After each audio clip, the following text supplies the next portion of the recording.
Hey, listening squirrels, I sure apologize for not reading the last couple days. Actually, I did read yesterday, but it was so awful falling asleep and all that I just canned that one.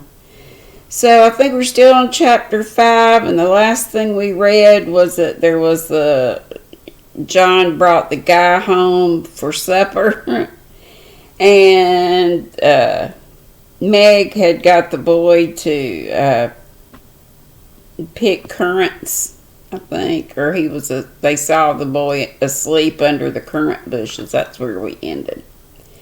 I'm afraid something has happened. Step into the garden, Scott, while I look up Mrs. Brooks, said John, alarmed at the silence and solitude. Round the house he hurried, led by a pungent smell of burned sugar, and Mr. Scott strolled after him with a queer look on his face. He paused discreetly at a distance when Brooke disappeared, but he could both see and hear, and being a bachelor enjoyed the prospect mightily. In the kitchen reigned confusion and despair. One edition of jelly was trickled from pot to pot. Another lay upon the floor, and a third was burning gaily on the stove. Lottie, with Teutonic phlegm, was calmly eating bread and currant wine, for the jelly was still in a hopelessly liquid state, while Mrs. Brooke, with her apron over her head, sat sobbing dismally. "My dearest girl, what's the matter?" cried John, rushing in with awful visions of scalded hands, sudden news of affliction, and secret consternation at the thought of the guest in the garden. "Oh, John, I'm so tired and hot and cross and worried. I've been at it till I'm all worn out. Do come and help me or I shall die." And the exhausted housewife cast herself upon his breast, giving him a sweet welcome in every sense of the word, for her pinafore had been baptized at the same time as the floor. "What worries you, dear? Has anything dreadful happened?" asked the anxious John, tenderly kissing the crown of the little cap, which was all askew. "Yes," sobbed Meg despairingly. "Tell me quick, then. Don't cry. I can bear anything better than that. Out with it, love. The jelly won't gel, and I don't know what to do." John Brooke laughed. Then, as he never dared to laugh, afterward, and the derisive Scott smiled involuntarily as he heard the hearty peal which put the finishing stroke to poor Meg's voice. "Is that all? Fling it out the window and don't bother any more about it. I'll buy you quarts if you want it, but for heaven's sakes don't have hysterics. For I've brought Jack Scott home to dinner and—" John got no further, for Meg cast him off and clasped her hands with a tragic gesture, as she fell into a chair, exclaiming in a tone of mingled indignation, reproach, and dismay, "A man to dinner and everything in a mess? John Brooke, how could you do such a thing?" "Hush, he's in the garden. I forgot the confounded jelly, but it can't be helped now," said John, surveying the prospect with an anxious eye. "You ought to have sent word or told me this morning, and you ought to have remembered how busy I was," continued Meg petulantly, for even turtle doves will peck when ruffled. "I didn't know it this morning, and there was no time to send word, for I met him on the way out. I never thought of asking leave when you have always told me to do as I liked. I never tried it before, and hang me if I ever do again," added John with an aggrieved air. "I should hope not. Take him away at once. I can't see him, and there isn't any dinner." "Well, I like that. Where's the beef and vegetables I sent home, and the pudding you promised?" cried John, rushing to the larder.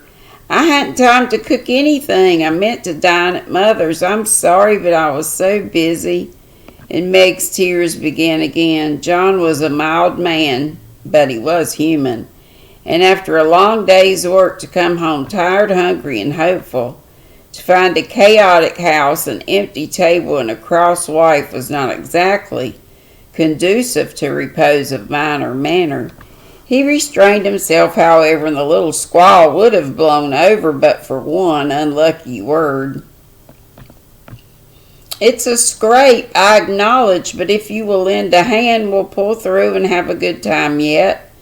Don't cry, dear, but just exert yourself a bit and fix us up something to eat. We're both as hungry as hunters, so we shan't mind what it is. Give us the cold meat and bread and cheese. We won't ask for jelly." He meant it to be a good-natured joke, but that one word sealed his fate. Meg thought it was too cruel to hint about her sad failure, and the last atom of patience vanished as he spoke. "You must get yourself out of the scrape as you can. I'm too used up to exert myself for anyone. It's like a man to propose a bone and vulgar bread and cheese for company. I won't have anything of the sort in my house. Take that Scot up to Mother's and tell him I'm away, sick, dead, anything. I won't see him, and you two can laugh at me and my jelly as much as you like. You won't have anything else here." And having delivered her defiance all in one breath, Meg cast away her pinafore and precipitately screwed that up, I'm sure, left the field to bemoan herself in her own room. What those two creatures did in her absence she never knew, but Mr. Scott was not taken up to Mother's, and when Meg descended, after they had strolled away together, she found traces of a promiscuous lunch, which filled her with horror. Lottie reported that they had eaten much and greatly laughed, and the master bid her throw away all the sweet stuff and hide the pots. Meg longed to go and tell Mother, but a sense of shame at her own shortcomings of loyalty to John, who might be cruel but nobody should know it, restrained her, and after a summary cleaning up, she dressed herself prettily and sat down to wait for John to come and be forgiven. Unfortunately, John didn't come. Not seeing the matter in that light, he had carried it off as a good joke with Scott, excused his little wife as well as he could, and played the host so hospitably that his friend enjoyed the impromptu dinner and promised to come again. But John was angry, though he did not show it. He felt that Meg had deserted him in his hour of need. It wasn't fair to tell a man to bring folks home any time with perfect freedom, and when you took them at your word, to flame up and blame them and leave them in a lurch to be laughed at or to be pitied. No, by George, it wasn't, and Meg must know it. He had fumed inwardly during the feast, but when the flurry was over and he strolled home after seeing Scott off, a milder mood came over him. Poor little thing. It was hard upon her when she tried so heartily to please me. She was wrong, of course, but then she was young. I must be patient and teach her. He hoped she had not gone home. He hated gossip and interference. For a minute he was ruffled again at the mere thought of it, and then the fear that Meg would cry herself sick softened his heart and sent him on a quicker pace, resolving to be calm and kind, but firm, quite firm, and show her where she had failed in her duty to her spouse. Meg likewise resolved to be calm and kind but firm, and show him his duty. She longed to run to meet him and beg pardon and be kissed and comforted as she was sure of being, but of course she did nothing of the sort. And when she saw John coming, began to hum quite naturally as she rocked and sewed, like a lady of leisure in her best parlor. John was a little disappointed not to find a tender Niobe, but feeling that his duty demanded the first apology, he made none, only came leisurely in and laid himself upon the sofa, with the singularly reverent we are going to have a new moon, my dear." "I've no objection," said Meg's equally soothing remark. A few other topics of general interest were introduced by Mr. Brooke, and wet blanketed by Mrs. Brooke, the conversation languished. John went to one window and folded his paper and wrapped himself in it, figuratively speaking. Meg went to the other window and sewed as if new rosettes for slippers were among the necessities of life.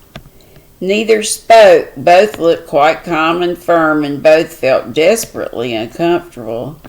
"Oh dear," thought Meg, "married life is very trying and does need infinite patience as well as love, as Mother says."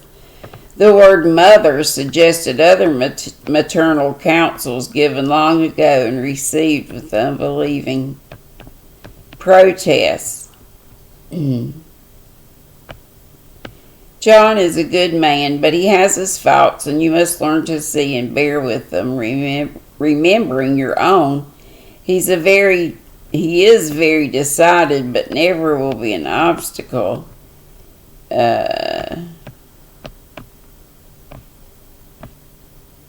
But never will be obstinate if you reason kindly, not opposed impatiently. He is very accurate and particular about the truth. A good trait, though if you call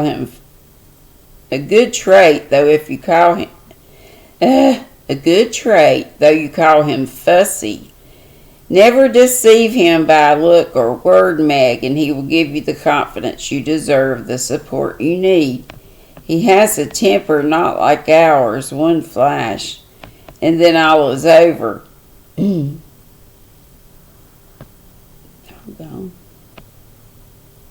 Losing my place.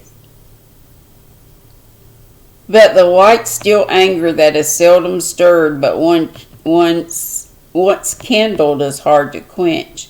Be careful, be very careful not to wake his anger against yourself. For peace and happiness depend.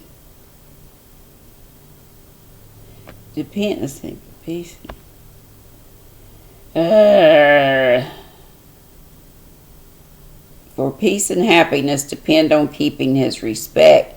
Watch yourself, be the first one to ask pardon if you both err, and guard against the little piques, misunderstandings, and hasty words that often pave the way for bitter sorrow and regret."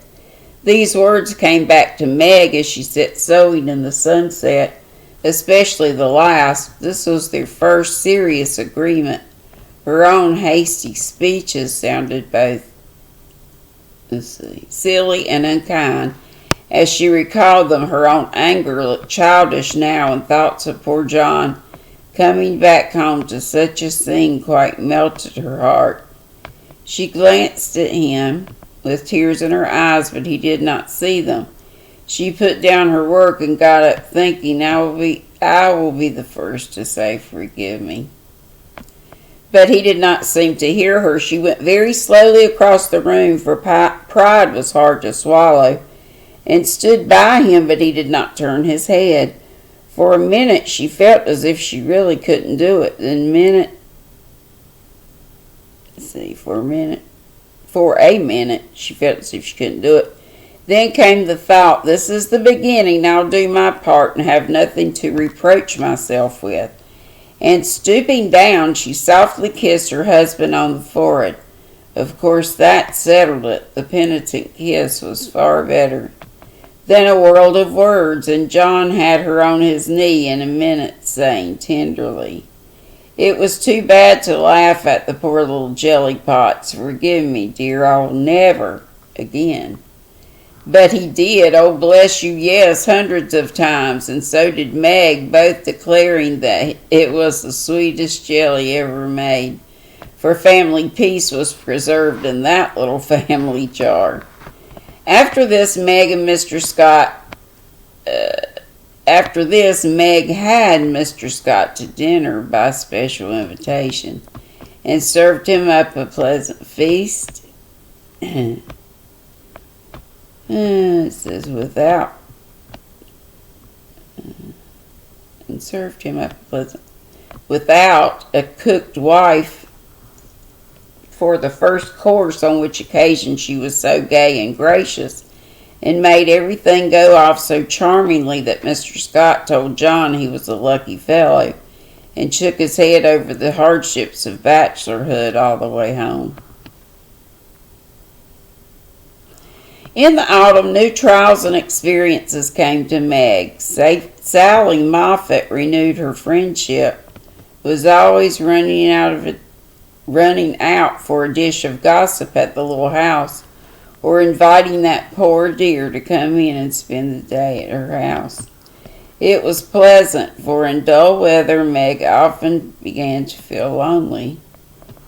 All were busy at home, John absent till night, and nothing to do but sew or read or potter about, so it naturally fell out that Meg got into the way of gadding and gossiping with her friends. Seeing Sally's pretty things made her long for her own.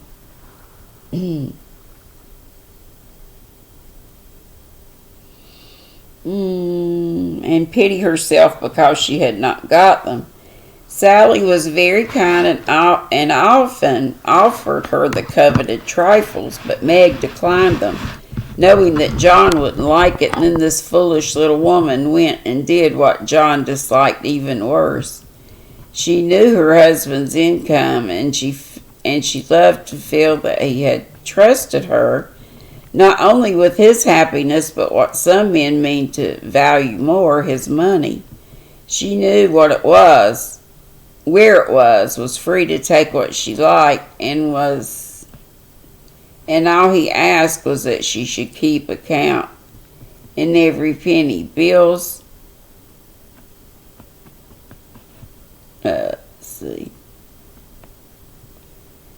keep account of every penny. Pay bills once a month, and remember that she was a poor man's wife. Till now she had done well, been prudent and exact, keeping her little account books neatly, and showed them to him monthly without fear. But this autumn the serpent got into Meg's paradise, and tempted her like many a modern Eve, not with apples, but with dress. Meg didn't like to be pitied and made to feel poor. It irritated her, but she was ashamed to confess it. Now and then she tried to console herself by buying something pretty. So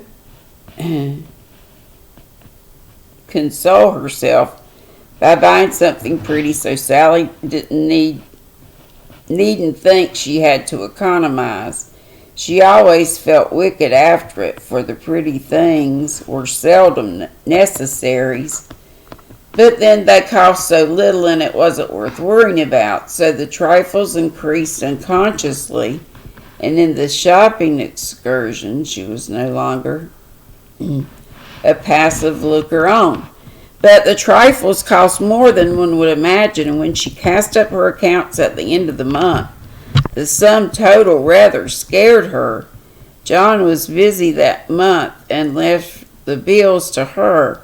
The next month he was absent, but the third he had gained quarterly settling up, and Meg had forgotten about it. A few days before she had done a dreadful thing, and it weighed upon her conscience. Sally had been buying silks, and Meg longed for a new one, just a handsome light one for parties. Her black silk was so common, and thin things for evening wear were only proper for girls. Aunt March usually gave the sisters a present of $25 apiece at New York.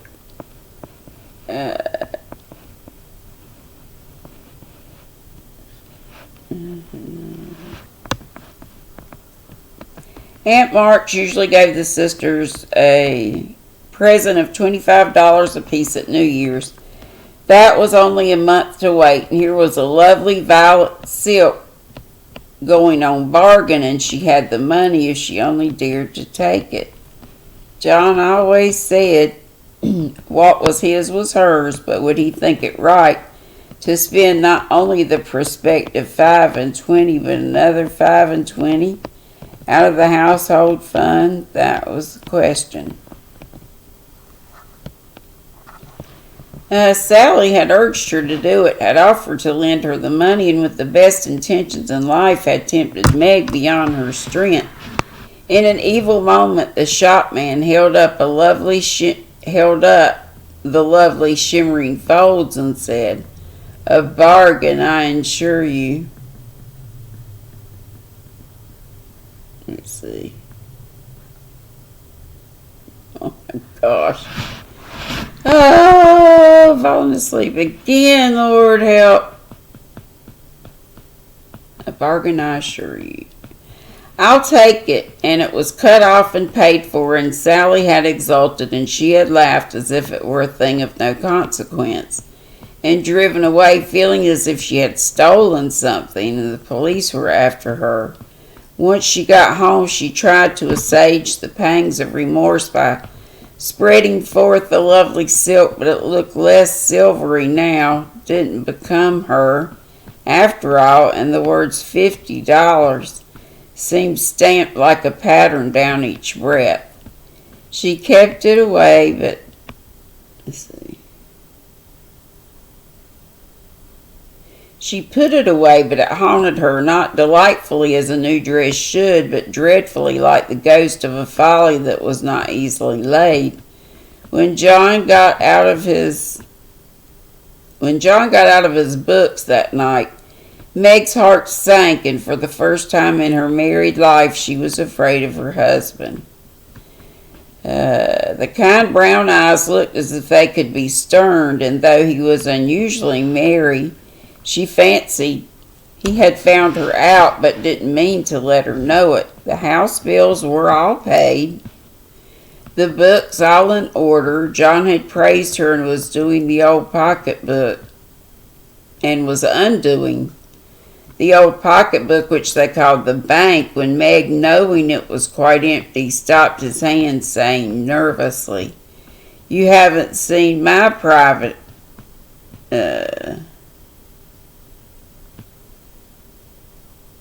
doggone. You haven't seen my private expense book yet." John never asked to see it, but she always insisted on his doing so, and used to enjoy his masculine amazement at the queer things women wanted, and made him guess what piping was, demand fiercely the meaning of a hug me tight, or wonder how a little thing composed of 3 rosebuds, a bit of velvet, and a pair of strings could possibly be a bonnet and cost $6. That night he looked as if he would like the fun of quizzing her figures, and pretending to be horrified at her extravagance, as he often did, being particularly proud of his prudent wife. Sorry. Have y'all on my lap, and he's going to the side. Oh, my mercies.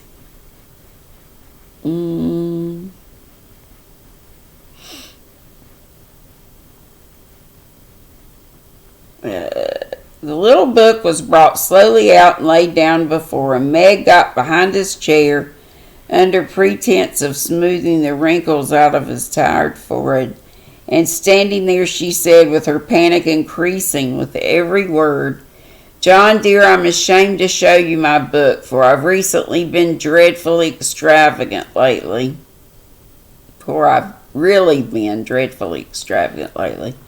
I go about so much I must have things, you know, and Sally advised my getting it, so I did, and my New Year's money will partly pay for it, but I was sorry after I had done it, for I knew you'd think it wrong in me." John laughed and drew her round beside him, saying good-humoredly, "Don't go and hide. I won't beat you if you got a pair of killing boots. I'm rather proud of my wife's feet." and don't mind if she does pay $8 or $9 for her boots if they were good ones.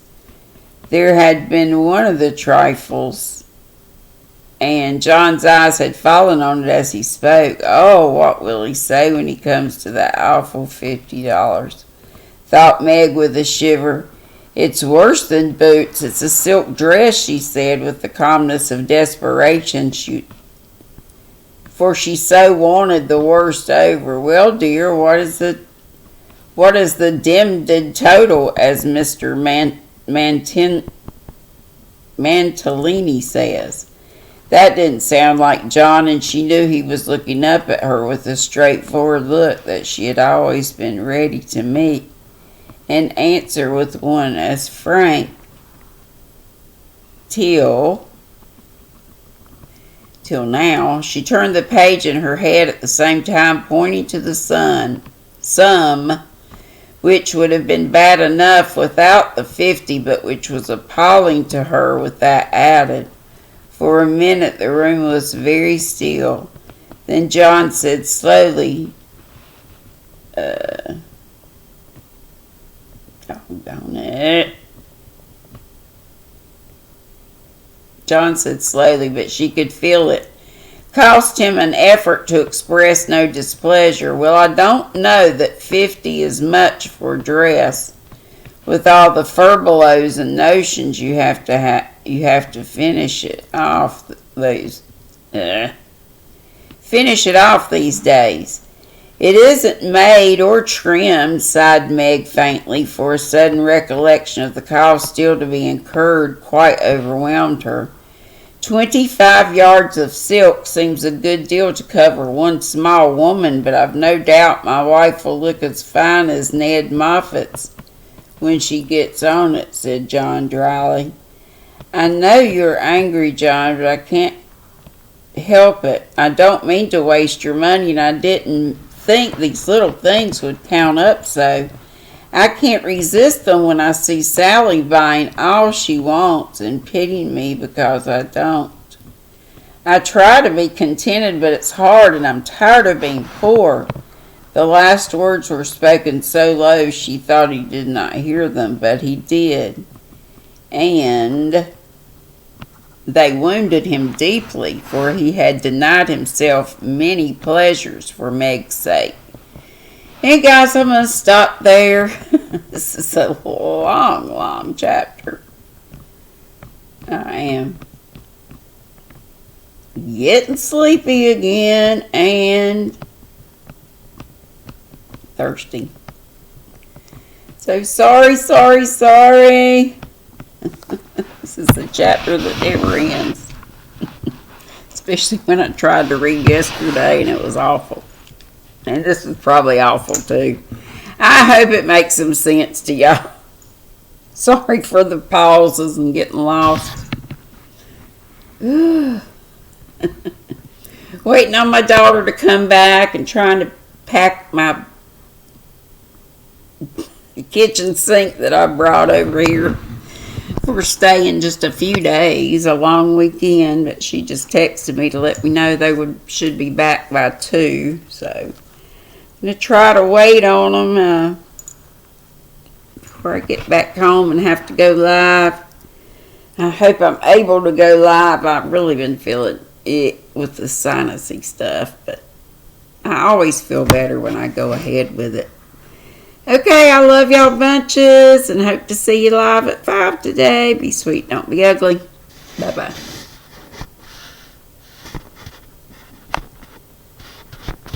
Well, it's not going off.